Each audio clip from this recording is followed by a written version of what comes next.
오늘 보실 말씀 신약성경 263쪽 고린도전서 1장 1절부터 3절까지 말씀 제가 읽겠습니다. 하나님의 뜻을 따라 그리스도 예수의 사도로 부르심을 받은 바울과 형제 소스데네는 고린도에 있는 하나님의 교회 곧 그리스도 예수 안에서 거룩하여지고 성도라 부르심을 받은 제자들과 또 각처에서 우리 주 곧 그들과 우리의 주 되신 예수 그리스도의 이름을 부르는 모든 자들에게 하나님 우리 아버지와 주 예수 그리스도로부터 은혜와 평강이 있기를 원하노라. 아멘. 기도하겠습니다.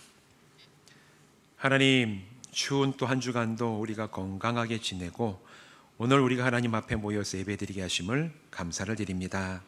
이제 말씀을 전하오니 성령님 이곳에 임하시며 우리의 심령을 붙잡아 주셔서 진리의 빛을 비춰주심으로 이 말씀을 통하여 우리가 나갈 길과 우리 영혼의 새 힘과 우리가 정말 하나님 앞에서 믿음을 지키기에 합당한 은혜를 받는 귀한 믿음의 시간 되게 하여 주시옵소서. 예수님의 이름으로 간절히 축복하며 기도하옵나이다. 아멘. 이 시간 이곳에서 또한 온라인으로 예배하는 모든 분들 주님의 이름으로 축복합니다.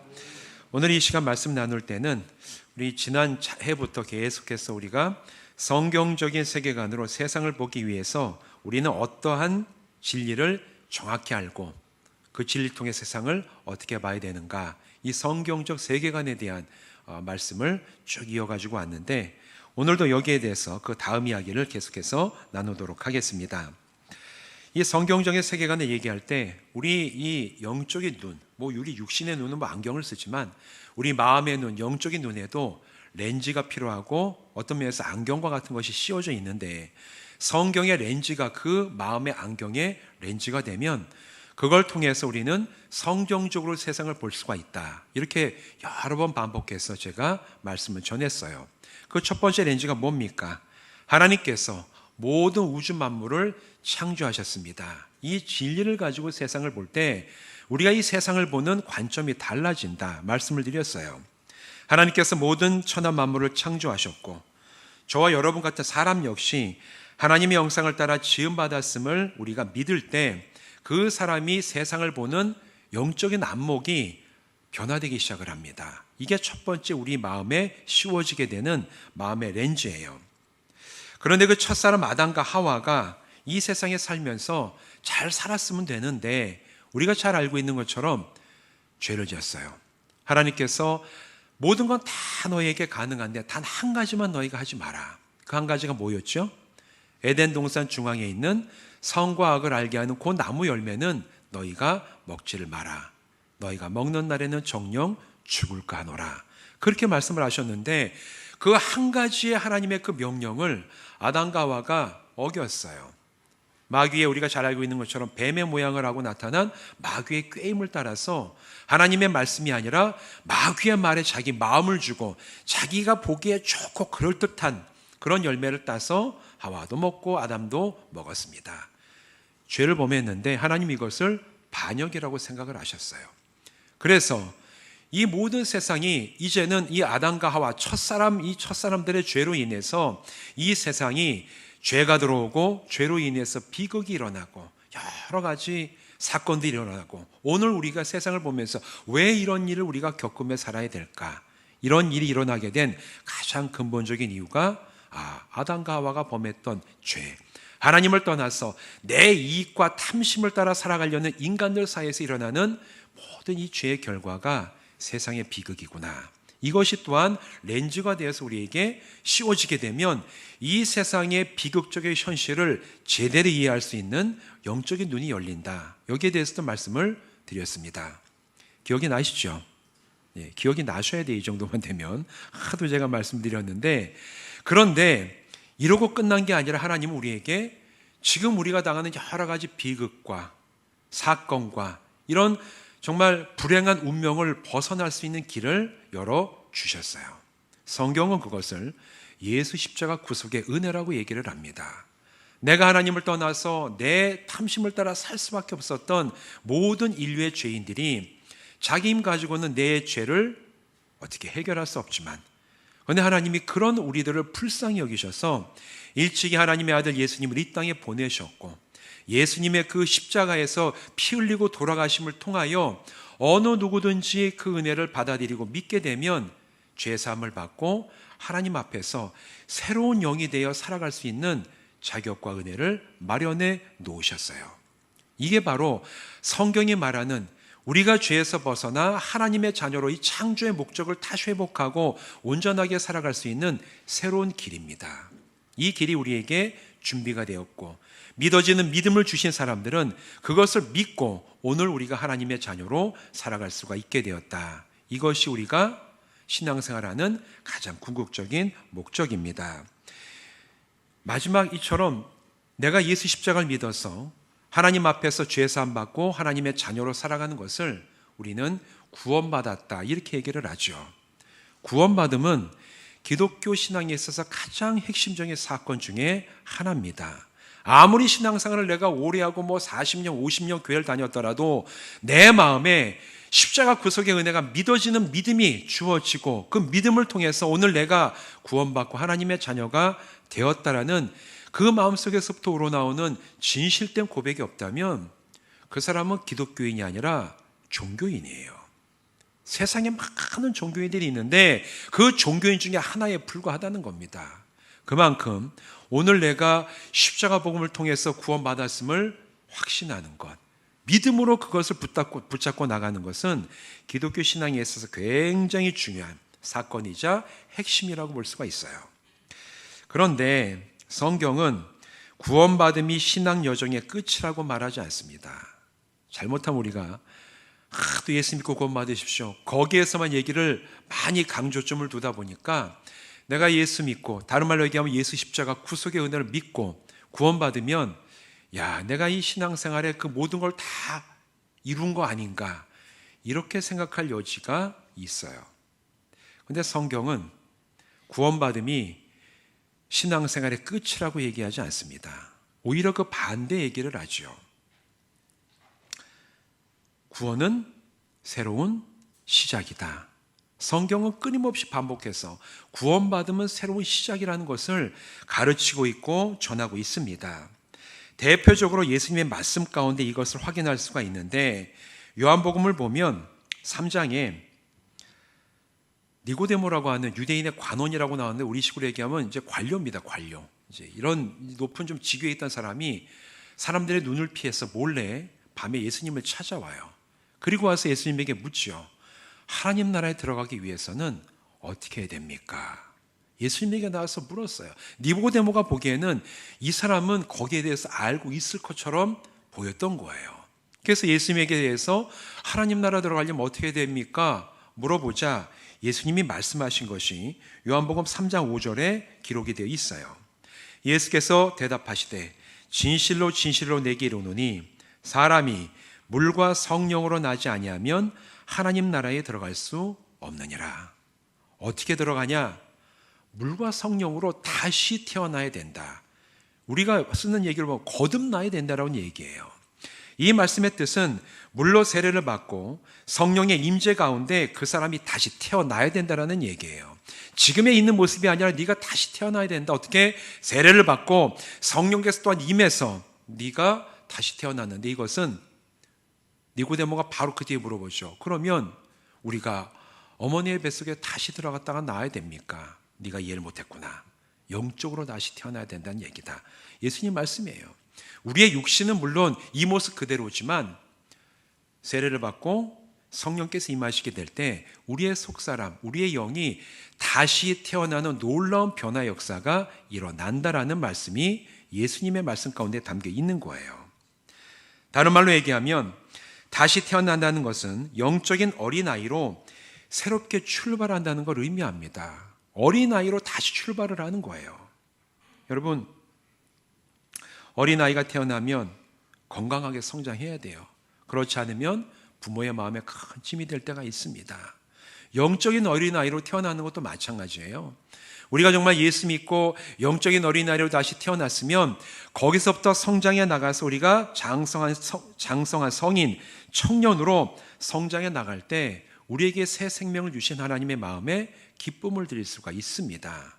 성경 거기에 대해서 여러 군데에서 강조를 하고 있죠. 그런데 하나님은 이렇게 영적으로 새롭게 태어나서 성장해 나가는 과정을 성도 개개인 혼자서 책임지고 네가 네 힘 가지고 완성해라 이렇게 말씀하시지 않았어요. 먼저 믿음의 길을 간 성도들이 공동체를 이루어서 먼저 믿음의 이 길을 가서 이제는 성장한 믿음의 성인이 된 사람들이 이제 새롭게 영적으로 태어난 어린아이 같은 그런 사람들을 잘 이끌어주고 격려하고 모범을 보일 수 있도록 그런 사람들 사이에 공동체를 만들도록 성경은 우리에게 얘기하고 있습니다. 이걸 뭐라고 부르죠? 교회라고 불러요. 먼저 믿음의 길을 갔던 사람들이 함께 모여서 공동체를 이루고 함께 신앙의 길을 가는 그 공동체를 교회라고 불러요. 우리가 모여있는 바로 이곳이 그런 곳입니다. 우리는 뭐 친밀함을 나누기 위해서도 모이고 같이 교제하기 위해서도 모이지만 궁극적으로 우리가 모이는 가장 근본적인 이유는 내가 예수를 믿고 만나고 우리가 함께 믿음의 길을 가기 때문에 그 길을 함께 가는 사람들이 모여있는 이 공동체가 하나님 앞에서 교회가 되는 줄로 믿습니다. 그래서 우리는 교회가 되는 거예요. 교회를 바라보는 시선이 다양합니다. 세상이 교회를 바라보는 시선이 있고 또 성도들이 교회를 바라보는 그런 시선이 또 있어요. 다르죠. 여러분, 세상은 교회를 어떻게 바라봅니까? 세상 사람들이 교회를 바라보는 그런 얘기들 평상시에 잘 얘기 안 하죠. 온라인에 가면은 정확하게 알 수가 있습니다. 온갖 비방과 욕설이 난무하고 교회라 그러면 아주 그냥 대놓고 비난하는 사람도 있어요. 물론 뭐 전부 다 그런 건 아니라 그 중에 몇 사람이 정말 아주 좀 과격하게 표현을 하죠. 그거보다도 사회가 이 교회에 대해서 바라보고 있는 관점이 대중문화에 잘 나타납니다. 작년, 재작년에 한국에서 만든 드라마 중에 전 세계적으로 아주 큰 반향을 불러일으켰던 글로리, 혹시 보셨습니까? 안 보시는군요. 넷플릭스에서 나오는 글로리란 송혜교가 주연했던 학교 폭력에 대한 그 복수에 대한 이야기가 쭉 나오는데 그 드라마 보면 믿는 사람들에게 참 불편한 면이 있어요.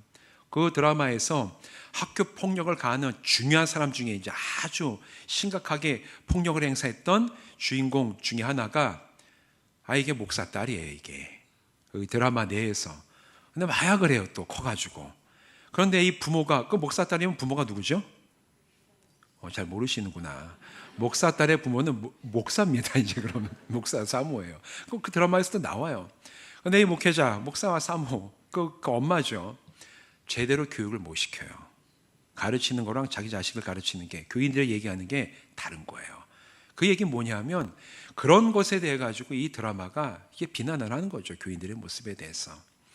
뭐 그것뿐만 아니라 영화관에 가서 영화를 봐도 무슨 조폭 영화 나오는데 조직폭력배가 막 나오는 영화에서 주중에는 남에게 해코지하던 그런 악인들이죠. 근데 또 뭐 주일 되면 이 사람들이 교회 가서 쭉 있습니다 하고 헌금하면서 이제 마음의 평안을 얻었다. 이따구 걸 그려놔가지고 이제 또 보면 영화 보는 이제 교인들이 마음이 불편해 이제.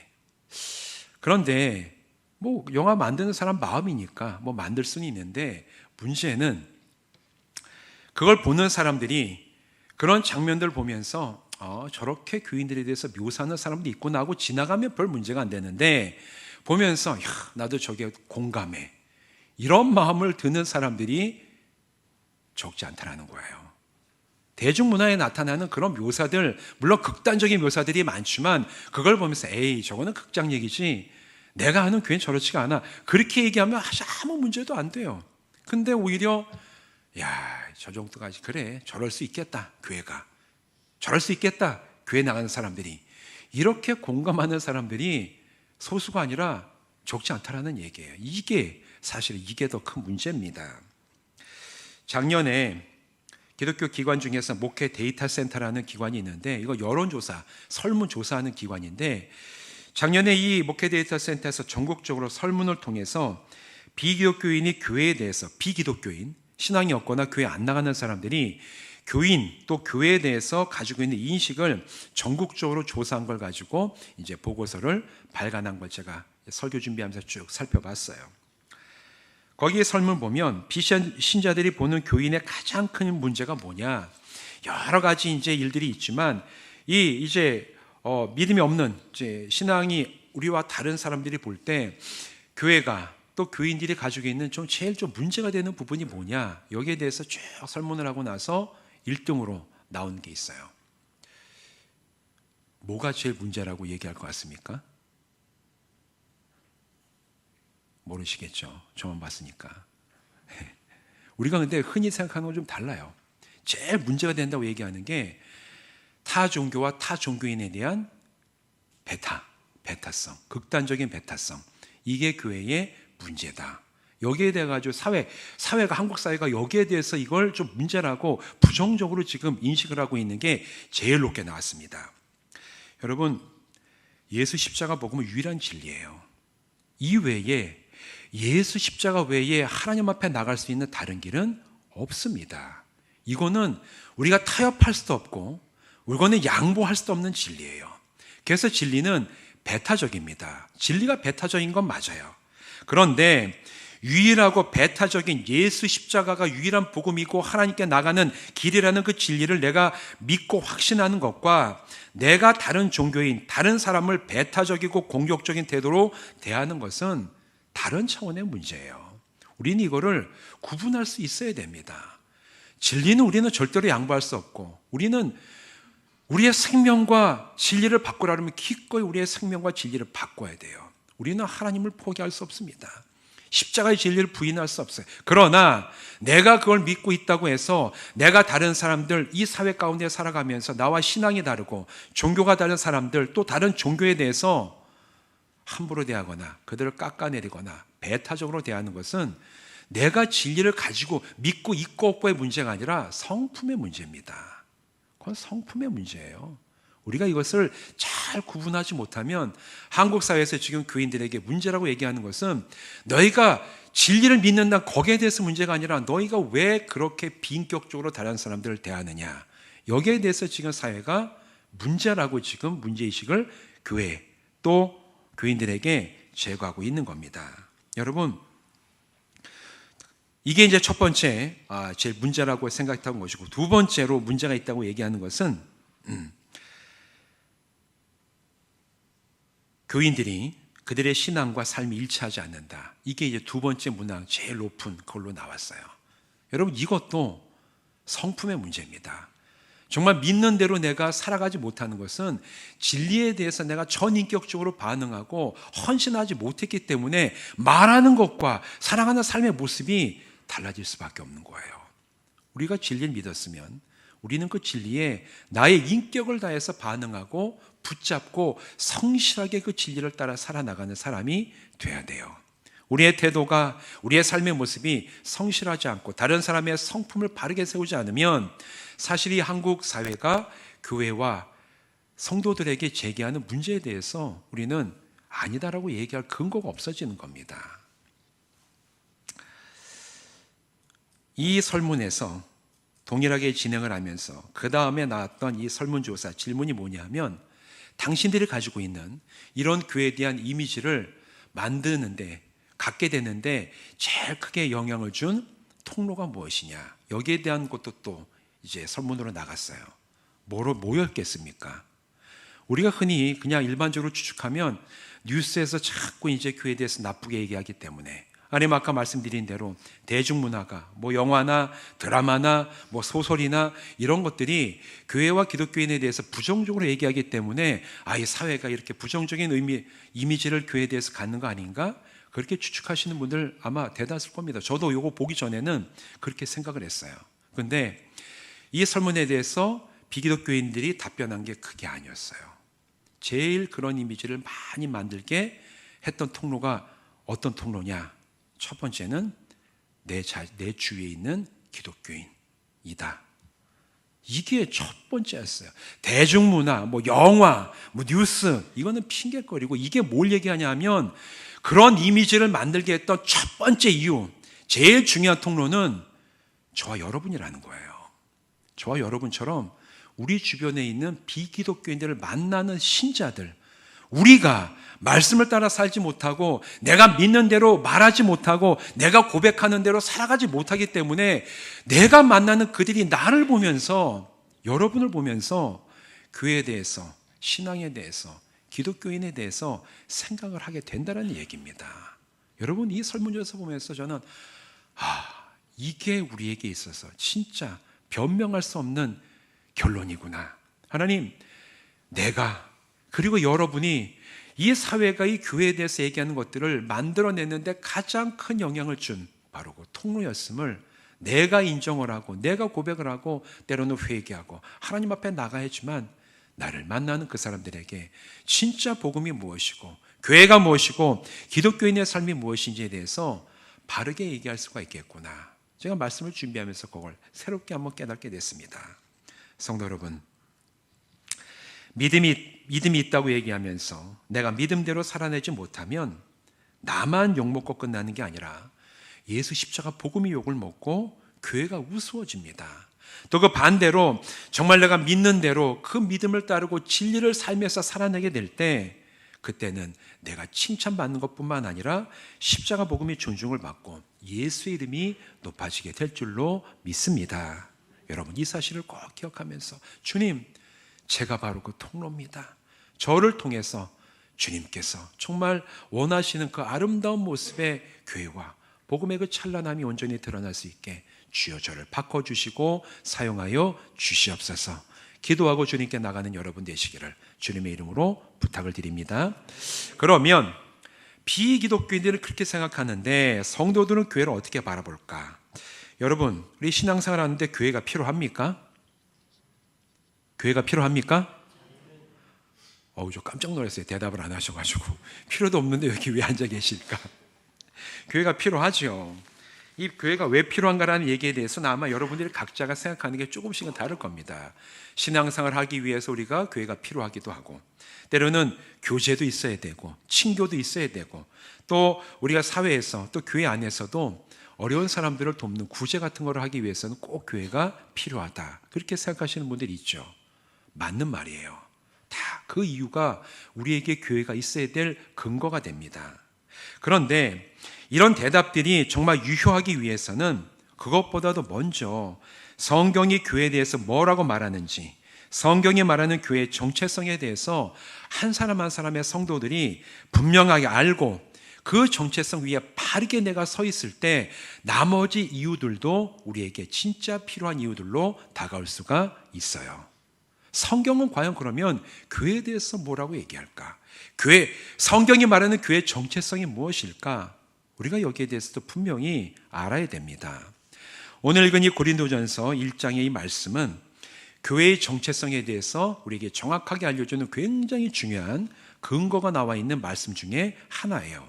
우리 오늘 읽은 말씀 가운데 2절 말씀을 우리 합심해서 한 목소리로 같이 한번 읽어보겠습니다. 시작. 고린도에 있는 하나님의 교회 곧 그리스도 예수 안에서 거룩하여지고 성도라 부르심을 받은 자들과 또 각처에서 우리의 주 곧 그들과 우리의 주 대신 예수 그리스도의 이름을 부르는 모든 자들에게, 이렇게 얘기를 하고 있어요. 2절 말씀에서는 성경이 교회를 뭐라고 얘기하는 거에 대한 세 가지 중요한 정체성이 나와 있습니다. 첫 번째, 교회는 하나님의 교회라고 오늘 본문은 얘기하고 있어요. 여러분, 교회 주인이 누굽니까? 교회 주인은 하나님이세요. 하나님이 교회예요. 왜냐하면 하나님께서 교회를 세우시고 시작하셨기 때문입니다. 교회가 처음으로 세워진 곳은 예수님께서 이제 부활하신 다음에 40일을 제자들과 함께 동행하시다가 어디로 가셨죠? 하늘로 올리셔서 하나님 곁으로 가셨어요. 그리고 난 다음에 예수님이 가시기 전에 제자들에게 너희는 예루살렘을 떠나지 말고 주시기로 약속하신 성령을 받을 때까지 간절하게 너희가 구하라. 그 말씀을 들었던 제자들 가운데 120명이 예루살렘 안에 있는 마가의 2층에서 마가의 다락방이라고 불리는 그 2층에 모여가지고 열흘 동안 간절하게 기도를 했습니다. 그리고 열흘이 되는 날, 오순절이라고 얘기하죠. 예수님이 부활하신 다음에 40일 지나고 열흘 더해서 50일 되는 날, 그날에 그들이 합심해서 간절히 기도하고 있을 때 하늘로부터 성령께서 불의 혀같이 갈라지는 모습으로 각 사람에게 임하셨더라. 사도행전 2장이 거기에 대해서 전하고 있어요. 이 사건이 무슨 사건이냐? 성령이 임하시는 사건이자 최초로 교회가 세워졌던 사건이었습니다. 여러분, 마가다라 방에 모여 있었던 그 120명의 성도들이 그 성도들로 인해서 교회가 시작이 됐습니다. 그런데 그 교회에 모여있던 성도들이 일어나가지고 자, 우리 좀 오늘 회의를 해봅시다. 우리가 교회를 하나 세우고 당신이 지도자를 맡고 우리가 직분자를 맡고 이래가지고 교회를 한번 세워봅시다. 이래가지고 교회를 세웠습니까? 아니에요. 그들은 교회를 세울 능력도 없었고 교회를 세우려는 그런 마음도 없었어요. 교회가 세워진 것은 왜 교회가 세워졌냐 하면 하나님께서 그들을 부르시고 그들을 모인 그들에게 성령님을 부어주셨기 때문에 바로 그곳이 교회가 되었다라고 사도행전이 얘기하고 있어요. 교회를 누가 시작하셨습니까? 하나님이 시작을 하셨습니다. 하나님이 교회를 시작하시고 교회를 세우셨어요. 뭘 통해서? 성령님을 보내셔서 그들을 변화시키시고 새롭게 세우심으로 교회를 세우셨습니다. 그래서 교회는 하나님의 교회예요. 사도 바울은 바로 그 얘기를 하고 있는 겁니다. 교회는 하나님의 교회다. 오늘날도 동일합니다. 교회에 성령께서 임하지 않으시면 그것은 교회가 아니에요. 아무리 사람들이 많이 모이고 건물이 화려하고 거기에서 아름다운 음악이 흘러나오고 세련되다 할지라도 거기에 성령께서 함께 하시지 아니하시면 사람이 아무리 많이 괜찮게 모인 것도 그냥 사람의 모임일 뿐이지 교회가 될 수가 없습니다. 그렇기 때문에 오늘 우리가 교회로 예배로 모일 때마다 여러분이 속회로 모일 때마다 함께 모여서 교제할 때마다 하나님 그곳에 성령 충만함을 부어 주시옵소서. 기도해야 되는 이유가 여기에 있어요. 왜냐하면 성령님이 안 계시면 교회가 세워지지 않고 성령께서 계실 때 그 교회를 이끌어 가시기 때문입니다. 교회 정체성 첫 번째는 그거예요. 성령님을 통하여 하나님께서 교회를 세우시고 나의 교회라고 말씀하신다. 여러분, 우리 교회가 성령 충만한 교회가 되도록 늘 기도하는 성도들 되시기를 주님의 이름으로 부탁을 드립니다. 자, 두 번째 교회 정체성은 교회는 그리스도 예수 안에서 거룩하여지고 성도라 부름받은 사람들의 공동체라고 2절 말씀은 얘기하고 있죠.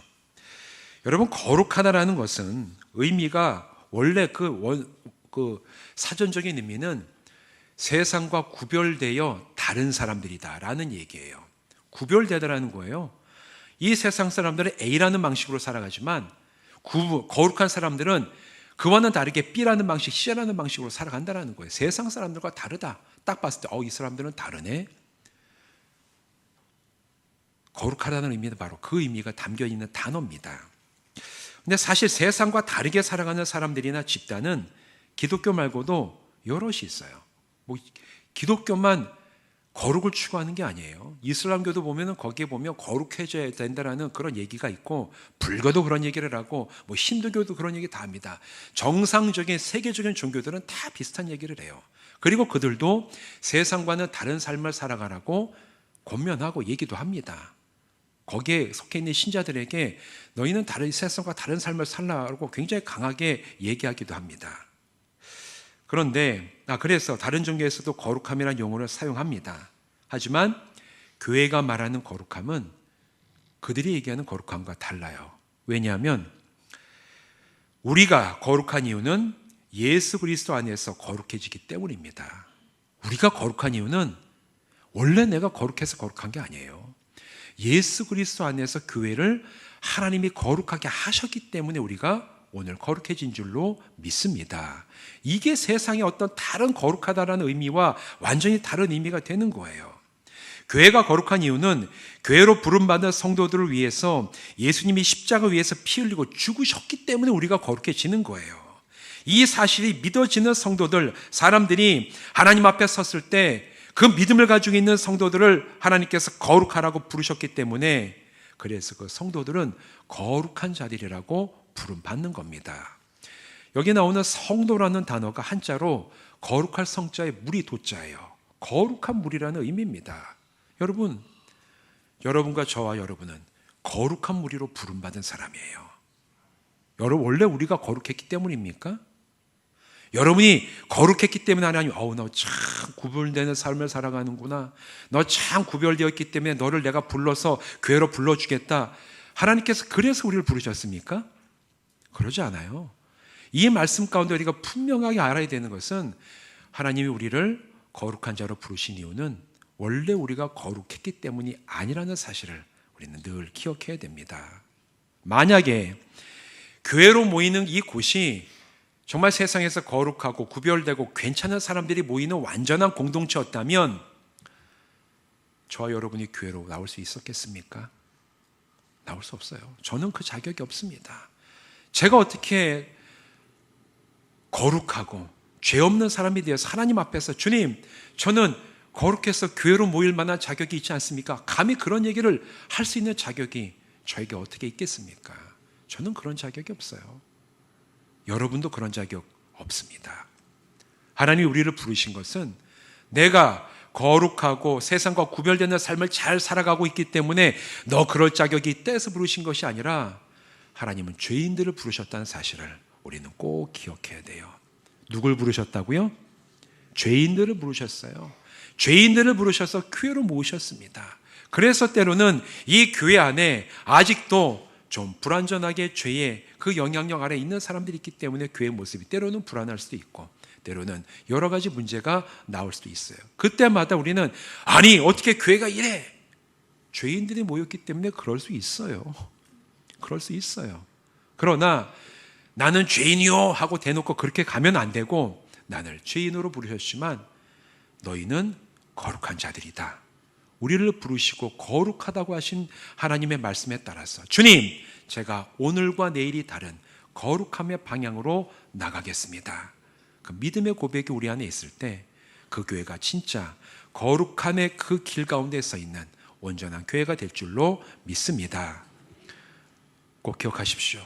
우리가 거룩했기 때문에 교회로 부르신 것이 아니라 죄인이었던 우리를 부르셔서 예수 십자가 구속의 은혜로 우리를 깨끗게 하시고 오늘 우리를 거룩하라고 부르셨기 때문에 우리는 거룩한 자가 되는 겁니다. 그런 교회로 부르셨다는 것을 기억하면서 주님, 저 같은 자도 나 같은 죄인도 거룩한 사람으로 부르신 사실 감사합니다. 늘 기억하면서 부르신 하나님 앞에서 거룩함의 길을 날려나가는 우리 성도들 되시기를 주님의 이름으로 부탁을 드립니다. 마지막 전책성 세 번째는 교회란 주 대신 예수 그리스도의 이름을 부르는 자들의 모임이다. 2절은 마지막 부분에서 그렇게 얘기하고 있어요. 예수님이 주님이심을 인정하고 고백하는 자들의 공동체라는 뜻입니다. 여기서 말하는 주라는 것은 한자로 주인 주자를 쓰죠. 주인이라는 거예요. 주님 부르는 것은 주인님의 줄임말입니다. 주님, 주인이라는 얘기죠. 여러분, 주인은 명령하는 존재고 주인을 따르는 자들은 그 명령에 순종하는 자들입니다. 주인이라는 것은 절대적인 명령권자예요. 주인이 얘기하면 주인을 따르는 자, 고대 사회에서 노예라고 얘기하죠. 성경에서는 종이라고 번역해 놨는데 종들은 어떻게 해야 됩니까? 주인이 얘기하면 내가 하고 싶은 것만 골라가지고 취사 선택적으로 행할 수 있습니까? 그러면 죽어요. 노예들은. 노예가 해야 될 일은 주인이 말하면 따라서 행하는 겁니다. 순종하는 게 따르는 자들의 행할 바예요. 그런데 여기서 보면 교회란 어떤 공동체냐? 예수 그리스도를 주님으로 부르는 자들의 공동체라고 얘기하고 있어요. 그 얘기는 예수님을 주인으로 삼긴다는 얘기고 그 얘기는 주님이 말씀하신 우리는 따릅니다라는 고백이 우리 가운데 있을 때 그 교회가 진짜 참된 교회가 되는 바른 정체성이라는 얘기죠.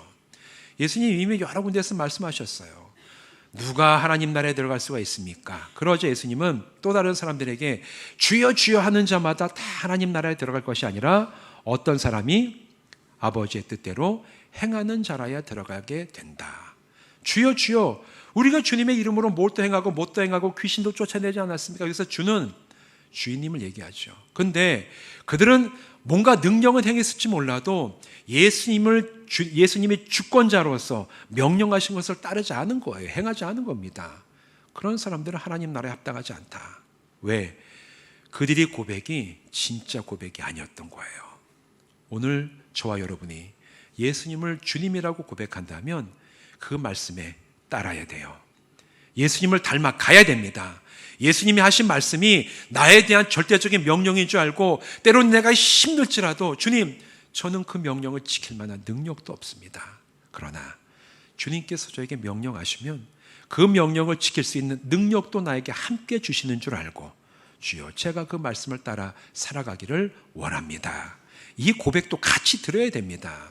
그때 비로소 우리는 예수님을 주님으로 고백하는 그 고백이 진짜 현실이 되어서 우리의 삶과 우리가 모인 이 교회에 드러날 수가 있는 거예요. 말로만 주님 주님 외치는 거 똑같습니다.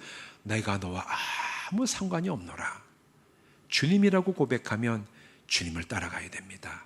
주님을 닮아가야 됩니다. 주님 말씀하시는 걸 순종할 때, 그때 진짜 우리가 이 세상에서 다른 사람들과 구별된 삶을 살아가는 거룩한 성도, 거룩한 교회 공동체가 될 줄로 믿습니다. 어떻게 해야지 그러면 우리는 참된 종이 되는가? 디모데후서 2장 3절과 4절, 바울이 디모데에게 주었던 이 권면의 얘기인데 여기에 제일 합당한 얘기가 나와요. 이렇게 얘기하고 있어요. 너는 그리스도 예수의 좋은 병사로 나와 함께 고난을 받으라. 병사로 복무하는 자는 자기 생활에 얽매이는 자가 하나도 없나니 이는 병사로 모집한 바를 자를 기쁘게 하려 함이라. 바울이 아들처럼 여기던 디모데에게 얘기하는 거예요. 너는 나와 함께 그리스도의 좋은 군인이 되라. 병사가 되라. 왜냐하면 여러분, 군대만큼 주권자와 따르는 자가 명확하고 선명하게 드러난 데가 없어요. 군인은 명령하면 따라야 돼요. 그게 군인이고 안 따르면 군인이 아니죠.